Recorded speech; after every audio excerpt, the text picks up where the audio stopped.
I'm Lindsay, 24, leading a development team at a top tech firm in Austin, Texas. Last month, I watched my parents, Jeffrey and Pamela, crumble when they saw what their brand new Mercedes-Benz SUV truly cost them. 4 years ago, I was an 18-year-old with a broken heart, betrayed when they refused to pay for my college, choosing instead to cruise Dallas in that car to impress their friends. Lindsay, deal with it, my dad snapped, brushing me off like I didn't matter. So I did. I fought tooth and nail, built a career that left them stunned, and turned their selfishness into something they never expected.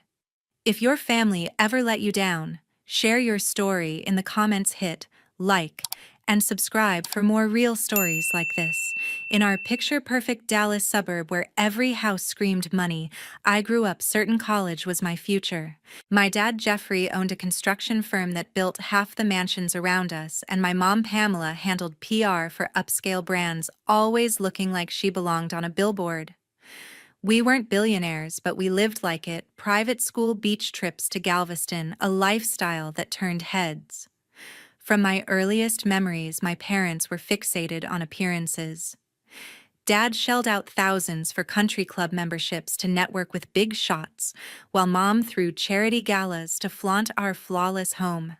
Perception is everything, Lindsay, Dad would lecture when I questioned why we needed a new Lexus when our old one worked just fine. People respect what they see. Despite their obsession with image, my parents swore education was the path to success. My straight A report cards were practically trophies in our living room. When I took first place in a regional coding contest in ninth grade, they paraded me to their friends as our tech prodigy. "We're saving for your college," Mom promised me through high school, her tone leaving no room for doubt. "Just get into a top school and we'll handle the rest." I trusted them. How could I not? Their lifestyle screamed wealth. New decor, designer outfits, a kitchen remodel that cost more than most cars. Their words backed my dreams, so I poured my heart into studying. While my friends hit parties on weekends, I was coding late at the library or taking extra courses at the community college to pad my applications. My computer science teacher, Ms. Ramsey, saw my talent for algorithms and became my guide. "You're something special, Lindsay," she said in junior year, her voice full of belief. "A program like UT Austin or Texas A&M could launch you." Her encouragement fueled me. I aimed high: UT Austin, Texas A&M, even Georgia Tech, the best computer science schools out there. I spent countless nights polishing essays, prepping for interviews, making sure every application was perfect. My parents seemed fully on board. They covered my SAT prep classes, drove me to campus visits, and turned mailing my UT Austin application into a ceremony. "This is your shot at the big time," Dad said, grinning as he dropped the envelope in the mailbox. Mom beamed. "We're so proud, sweetheart." But there was a secret they kept buried beneath their polished exterior. Behind the country club brunches and Mom's designer bags, my parents were sinking in debt. The fancy cars, home upgrades, gala donations, it was all financed, a fragile act they maintained to keep up appearances. They hid it well from me, from their friends. To everyone, we were the Chapmans, the family who had it together. To me, they were the parents who'd vowed to support my future. I didn't know they were walking a financial tightrope, ready to trade my dreams to protect their facade. By senior year, my classmates were freaking out about college costs. Lunch conversations revolved around scholarships, loans, and financial aid packets. Some friends swapped their dream schools for cheaper ones. "You're so lucky," my friend Brooke told me one day, her voice heavy with envy. Her parents were pinching pennies for her community college fees. "Your folks can afford anywhere." I nodded, gratitude swelling in my chest. "Yeah, they've been saving for my education my whole life," I said, echoing Mom's words. I believed it completely. I was banking on it. March of my senior year, the acceptance letters started rolling in. Texas A&M came first, followed by other strong schools. When UT Austin's letter arrived, I tore through the house, screaming, waving it like a flag. Georgia Tech followed a week later. I had choices, real life-changing choices, and the future I'd worked for felt so close I could taste it. That night, I texted my parents who were at some fancy mixer asking for a special dinner to discuss college plans. Mom replied fast, suggesting, "The Capitol Grill, our go-to steakhouse for celebrations." "Let's make it big," she texted with a flurry of confetti emojis. I spent the evening browsing UT Austin's dorm options, imagining myself coding in their labs, building projects that could shape the world. Everything seemed to be falling into place. I had no clue my parents had other plans for the money they'd promised me. I didn't see the cracks in their perfect image the way they were scrambling to cover their debts. I couldn't imagine that the dinner I was so pumped for would shatter everything I thought I knew, that the future I'd built in my mind was about to be torn apart, not by accident, but by their decision. That Friday night at the Capitol Grill felt like a dream at first. The steakhouse buzzed with the clink of glasses and low laughter, the kind of place where Dallas's elite came to be seen. I'd dressed up in a black dress Mom had picked out for special occasions. My folder stuffed with printouts about UT Austin, Texas, A&M, and Georgia Tech program details, campus maps, the works. My heart was set on UT Austin, but I wanted to weigh every option with my parents. The hostess led us to a plush corner booth, a candle flickering between us. Dad ordered a bottle of red wine, $200. I'd later learn to toast my acceptances. "To our star," he said, raising his glass, his smile wide. Mom chimed in, "We're so proud, Lindsay. Top schools like these, you've outdone yourself." I couldn't stop grinning. This was it, the moment I'd pictured for years. I pulled out my folder, eager to dive into the pros and cons. I'm leaning toward UT Austin. I started flipping to their computer science page. The program's top tier, and it's close enough for visits. My parents traded a glance, quick but sharp, like a warning I didn't catch. Dad set his glass down, his smile tightening. "About that, Lindsay," he said, his voice shifting to a tone I'd never heard before. "We need to talk about the financial side of college." I nodded, still clueless. "Sure, I know these schools aren't cheap. Texas A&M offered some merit aid, and we can look into scholarships." Another look between them. Mom reached for her water, took a slow sip, and set it down with care. "Lindsay," she said, her voice smooth, but cold, like she was closing a deal. "Your dad and I have decided we're not paying for your college." The words hit like a punch to the chest. I stared at her, certain I'd misheard. "What?" My voice came out small, barely a whisper. Dad leaned forward, his eyes hard. "We've worked our tails off for 25 years. It's time we treated ourselves." I blinked, waiting for the punchline, for them to laugh and say it was a joke. It never came. "Treated yourselves?" I echoed, my brain scrambling. "What about the money you saved for my education?" Mom's smile didn't waver, but it was empty. "Plans change, sweetheart. We've ordered a Mercedes-Benz SUV, top of the line, custom rims, the whole package. It's being delivered next week." My mouth went dry. "A car," I repeated, my voice cracking. "You're choosing a car over my college?" Dad's jaw tightened. "It's not just a car, Lindsay. It's an investment in our image. You don't get how much appearances matter in our world." I felt the room spin, the chatter and clinking glasses fading to a dull roar. "But you promised," I said, tears burning my eyes. "All those years you said you'd handle it if I got into a good school."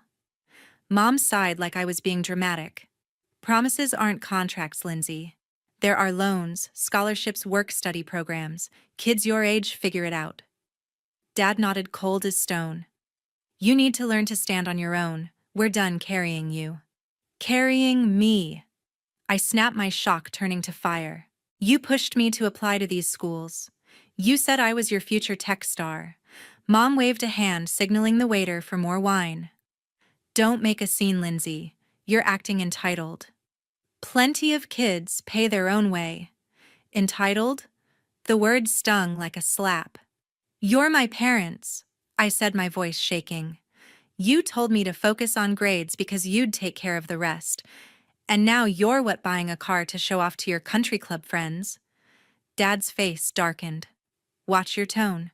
We've given you 18 years of a good life. That's more than enough." Mom leaned in, her voice low but sharp. "And one more thing, Lindsay. This stays between us. You don't go blabbing to your friends or anyone else. Our image is on the line and you'll respect that." I stared at them, my heart pounding. They weren't just taking my future, they wanted me to lie to protect their facade, to pretend everything was fine, while they drove around in a car that cost more than a year at UT Austin. The waiter brought our appetizers, oblivious to the bomb they'd just dropped. I couldn't touch the food, my stomach churning. "So what am I supposed to do?" I asked, my voice raw. "Give up everything I've worked for?" Dad shrugged, slicing into his steak. "Pick a cheaper school, get a job, take out loans. Life's not a free ride." Mom sipped her wine, her eyes cold. "Deal with it, Lindsay. We've done our part. Now it's our turn." The rest of the dinner was a blur. They talked about the car, leather seats, sunroof, how it'd turn heads at the next gala, while I sat there numb, my dreams crumbling. When Dad's credit card came back after covering our $300 meal, I couldn't help but think that single bill could have bought my textbooks. Back home, I locked myself in my room, collapsing onto my bed. My phone buzzed with a text from Brooke asking which college I'd picked. I couldn't reply. How could I tell her my parents chose a car over my future? How could I explain to UT Austin I wasn't coming because my college fund was parked in our driveway? I cried until my throat burned, waves of shock and betrayal crashing over me. But sometime past midnight, something shifted inside me. If my parents wanted me to deal with it, I would, not for them, but for me. They didn't believe in my dreams, but I still did. Somehow I'd find a way forward, even if it meant starting from nothing. The next morning, I woke with puffy eyes but a spark of resolve. If they wouldn't help, I'd find someone who would. I just didn't know how hard that fight would be. If my parents thought I'd crumble because they chose a Mercedes-Benz SUV over my college fund, they were dead wrong. I wasn't doing this for them anymore. I was doing it for me. I grabbed my phone and started calling financial aid offices. My voice shaky but determined. UT Austin. My dream school was first. The administrator was kind but blunt. "Ms. Chapman, your parents' income is well above our need-based aid threshold," she said. "Since they're your legal supporters, you don't qualify regardless of their refusal to pay." I called every school that accepted me. Texas A&M, Georgia Tech, smaller programs. The answers were the same. My family looked rich on paper, and the system didn't care that my college fund was now parked in our driveway. With elite schools out of reach, I turned to state universities. The University of Texas at Arlington offered a partial merit scholarship covering about half the in-state tuition. It wasn't UT Austin, but their computer science program was solid, and it was my only shot. 2 weeks after that gut punch dinner, I faced my parents in our too-perfect living room. "I'm going to UTA," I said, my voice steady despite the knot in my chest. "I'll live in the cheapest dorm, work part-time, and take loans for the rest." Mom looked relieved, like I'd solved their problem. "That's practical, Lindsay. UTA is a fine school." Dad nodded, his face blank. "Sounds like a plan." No apology, no guilt, just a quick shift to their next obsession, the car's delivery date. "The interior's unreal," Mom gushed, scrolling through photos on her phone. I walked away, my stomach twisting. I landed a summer job at a mall coffee shop pouring lattes for $8 an hour. The day before their SUV arrived, I helped Mom unpack her new designer sunglasses, each pair worth more than my future textbooks. They barely noticed me, too busy posting the Mercedes on social media with captions like, "Living the dream." While I pulled double shifts, my phone buzzed with their updates, them posing by the car grinning at country club events, their debt-fueled facade still airtight. I stopped checking their posts after a week, the betrayal too raw. August came, and I moved into UTA's oldest dorm, a cramped room with peeling paint and creaky beds. My roommate Brooke was a mechanical engineering major from Fort Worth, also working her way through school. "This place is rough," she laughed, stacking her books on a shaky shelf. "Better than nothing," I said, my mind flashing to UT Austin's glossy dorms. Reality hit fast. I'd scored a job at the campus library 10 hours a week, and another waiting tables at a local diner weekends and 2 weeknights. Between classes, work, and studying, I averaged 4 hours of sleep. Meals were instant noodles or diner scraps, whatever I could grab. My parents' calls were scarce, always shallow. "How's school?" Mom would ask before raving about their latest gala or the car's new wax job. I kept it short, never mentioning my struggles.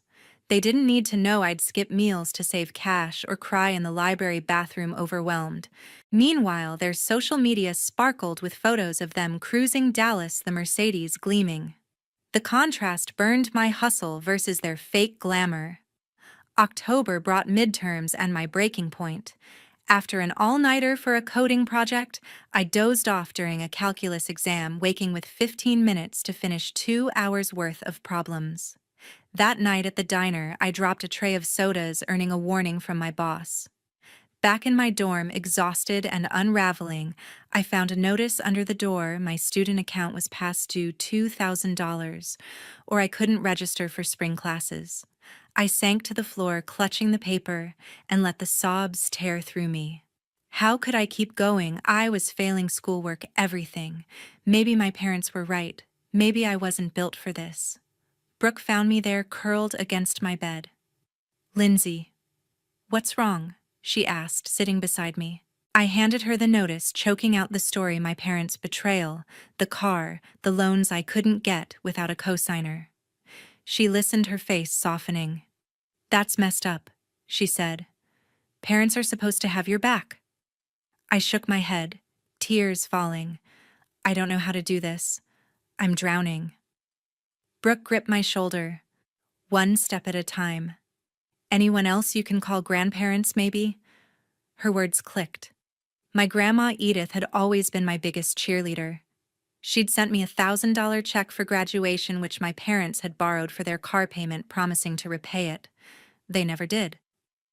I called her the next day from a campus bench, my voice trembling as I spilled everything. "Jeffrey did what she," snapped her outrage like a lifeline. "That money was for your education. I raised him better." By the end of the call, she'd offered to co-sign a private student loan and send a small monthly stipend, enough to cut my diner shifts and breathe. "You're worth investing in, Lindsay," she said firmly. "Don't let anyone say otherwise." With my grandma's help and Brooke's support, I scraped through that first semester. My grades weren't perfect, but they held up. My coding professor, Dr. Stephen Grant, noticed my work on a group project and offered me a research assistant spot next term, a job that paid better than the library and gave real experience. My parents returned from a Houston trip, their Mercedes now sporting custom plates, and called to check in. I didn't mention Edith or my struggles keeping our talks brief. "You sound tired," Mom said once over a dinner I wasn't invited to. "College is tough," I replied, leaving it there. Christmas break meant 3 weeks back home, sleeping in my old room, while my parents turned my study nook into a lifestyle corner for Mom's yoga gear. Photos of their Mercedes lined the walls where my coding awards once hung. "Self-reliance builds character," Dad said one night, pouring another whiskey. I bit my tongue, slipping to my room where I cried silently, just like that night after the Capitol grill. But these tears were different, not just pain, but defiance. I'd make it, not because of them, but despite them. And deep down, I knew this was just the start of my fight. Spring semester at UTA marked a turning point. With Grandma Edith's stipend and Brooke's pep talks, I found a rhythm classes research assistant work with Dr. Stephen Grant and fewer diner shifts. Sleep was still scarce, but I could breathe. My coding skills sharpened, and I started to see a path forward, not just survival. Dr. Grant, my professor, noticed my knack for algorithm design. "You've got a spark, Lindsay," he said after I debugged a complex project. "There's a regional coding competition coming up. You should join our team." I hesitated. My plate was full, but his belief in me was hard to ignore. I signed up, spending late nights practicing with teammates, fueled by coffee and defiance. If my parents thought I'd fail without them, I'd prove them wrong. The competition was intense with teams from UT Austin and Texas A&M schools I'd once dreamed of attending. To my shock, our UTA team took second place, beating several heavyweights. Dr. Grant beamed afterward. "Your algorithm optimizations carried us," he said. "I'd like to recommend you for a summer internship at CodeZap Technologies." My heart raced. CodeZap was a rising tech firm in Austin, competitive but well-paying with housing included. I threw myself into the application, building a portfolio of my best code practicing interviews with Brooke until I could ace every question.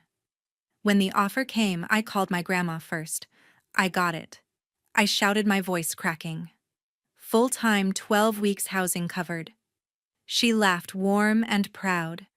"I never doubted you, Lindsay." My parents' reaction was another story. I called to say I wouldn't be home for summer, hoping stupidly for a shred of pride. Mom sounded annoyed. "What am I supposed to tell people when they ask why you're not here?" she complained. Dad cut in, his voice sharp. "No need to make it sound like we're the bad guys. You're doing fine." I swallowed the hurt. "I got a prestigious internship," I said, my tone icy. "Maybe mention that." The call ended fast, their silence louder than words. They didn't care about my win. They cared about their image, still cruising Dallas in that Mercedes, posting "blessed" on social media while their debt piled up. As summer approached, my parents invited me to a charity gala they were co-hosting in Dallas, a glitzy event for their country club crowd. They even offered to cover my bus ticket, maybe feeling a twinge of guilt after our call. I wavered, but went, telling myself it was a chance to mend things. The gala was at a swanky hotel, all chandeliers and champagne. Mom had decked out the venue, and their Mercedes was parked out front, waxed to a mirror shine. We stuck to safe topics at first: weather, my cousin's new job, avoiding the elephant in the room. Then came the dinner, a long table packed with their high society friends. Dad stood to introduce me, his smile polished. "This is our daughter Lindsay, the coding whiz," he said, his voice dripping with fake pride. "She's at UTA, making us proud." One of his golf buddies leaned in. "UTA? I thought she was headed to UT Austin or some Ivy League." Before I could speak, Mom jumped in, her laugh too bright. "Lindsay wanted to stay local, didn't you, dear?" My blood boiled. They were rewriting history, painting themselves as supportive parents. I set my glass down, the clink cutting through the chatter. "Actually," I said, my voice steady but loud enough for the table to hear, "I'm at UTA because my parents chose a Mercedes-Benz SUV over my college fund. They told me to deal with it instead of paying for UT Austin." The room went dead silent. Dad's face turned to stone. Mom's smile froze like a mannequin's. Their friends shifted uncomfortably, eyes darting.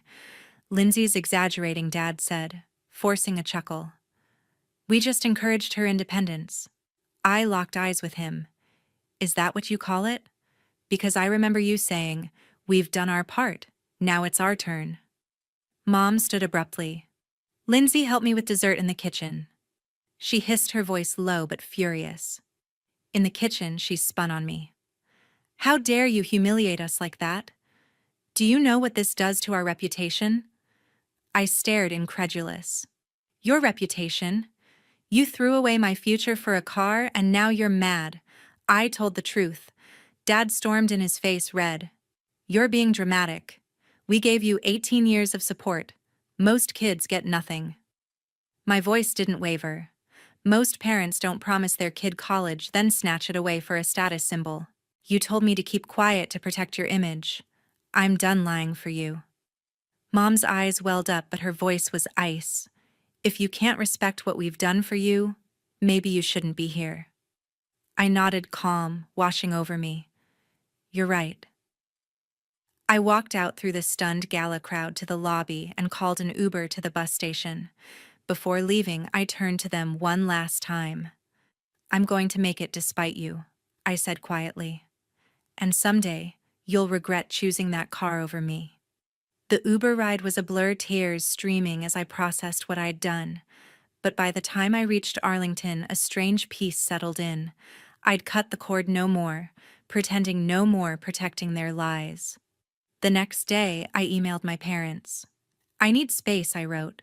"I'll update you on big stuff, but don't contact me otherwise." Their replies came fast. Mom's defensive, dad's angry, but I archived them without responding.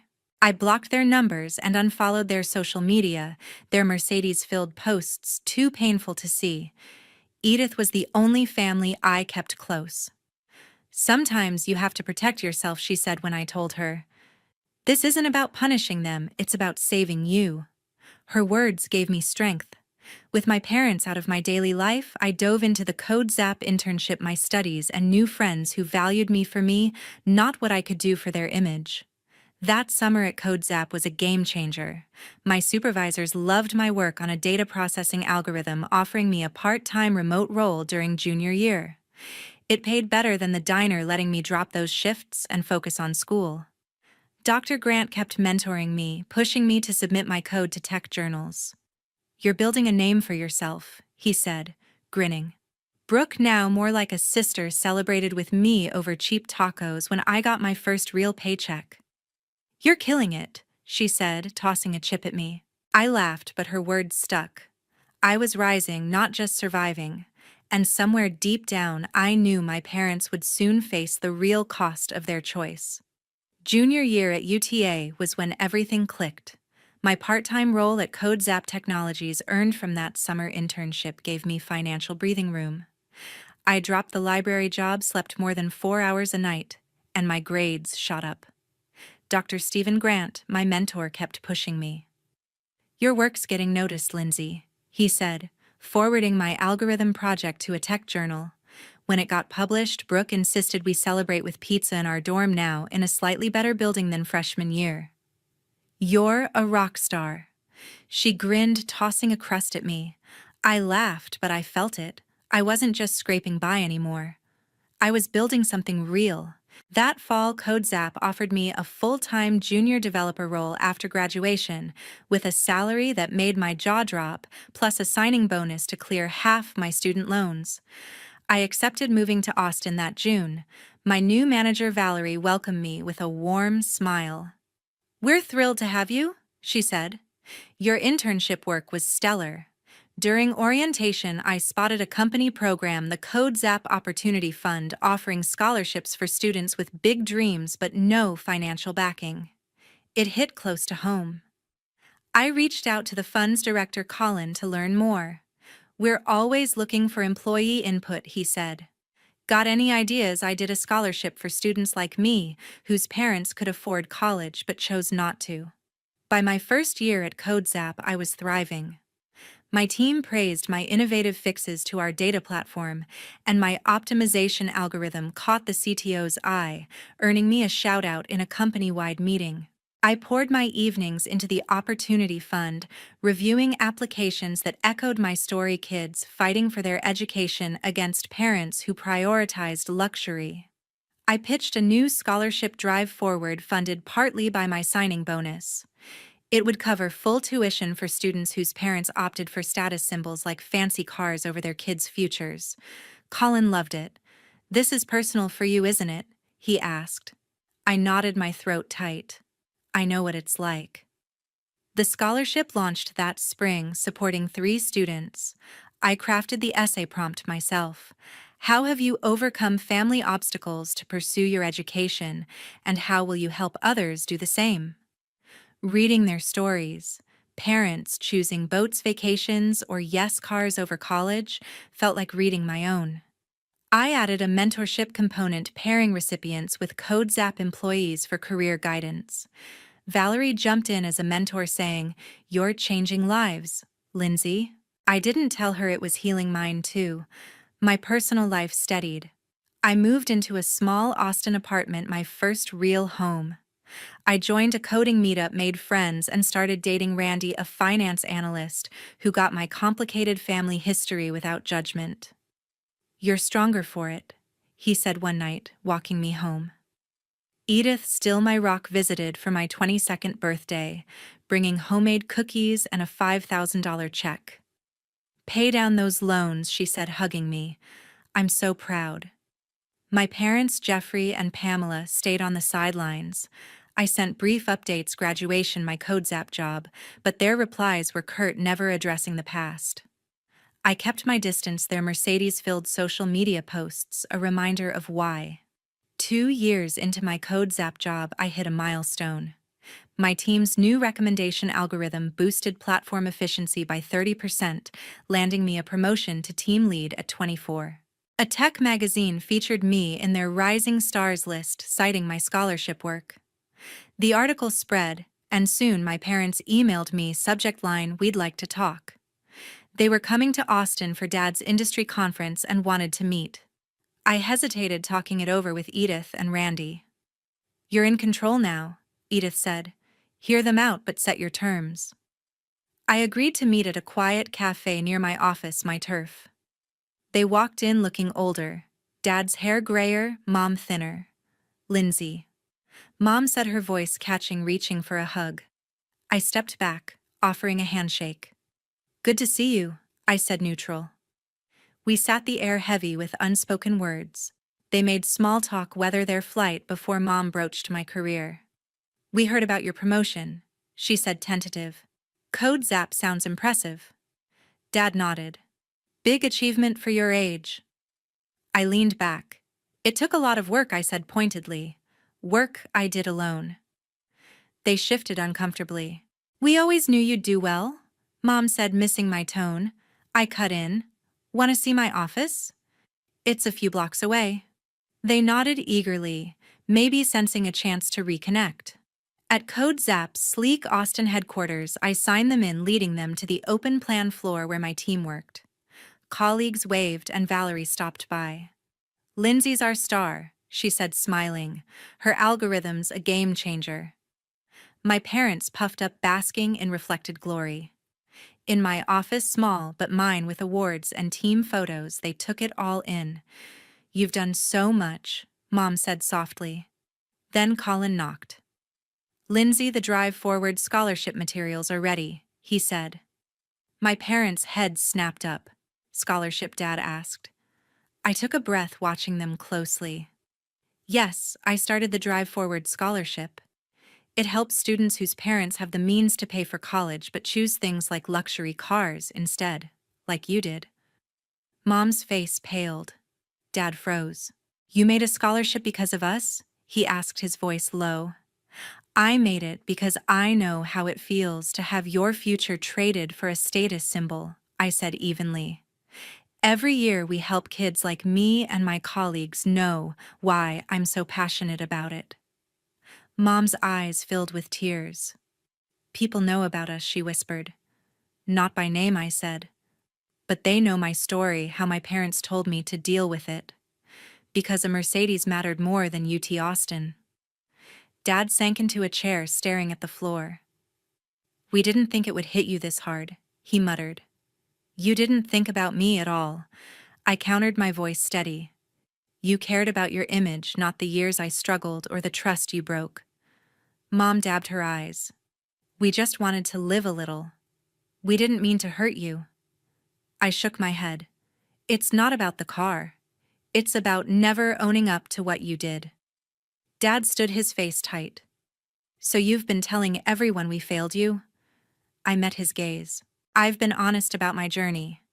That includes you choosing a car over my education." The silence was thick. Mom broke it, her voice small. "We love you, Lindsay. We made a mistake." I nodded. "That's a start, but it's not enough to fix 4 years of damage." I walked them to the elevator, their steps heavy. As the doors closed, Mom's face crumpled, Dad's arm around her. I returned to my office, closing the door, feeling a quiet release. I'd said what needed saying. Weeks passed without contact. I focused on work, the scholarship, and my life with Randy and friends. Then one Sunday, Dad called. "Lindsay," he said, his voice tired. "Can we talk?" For the first time, he owned up, no excuses. "We were selfish," he admitted. "We justified it as teaching you independence, but we wanted that car more than we wanted to keep our promise. We hurt you, and I'm sorry." His words hit deep, unexpected.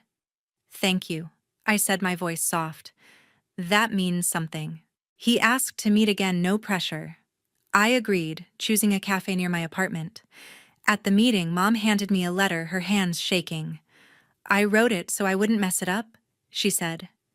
It detailed their regret not just for the car, but for dismissing my pain, for hiding their debts, for letting pride ruin our bond. "We told ourselves we were helping you grow," Dad added, "but we were running from our own mess."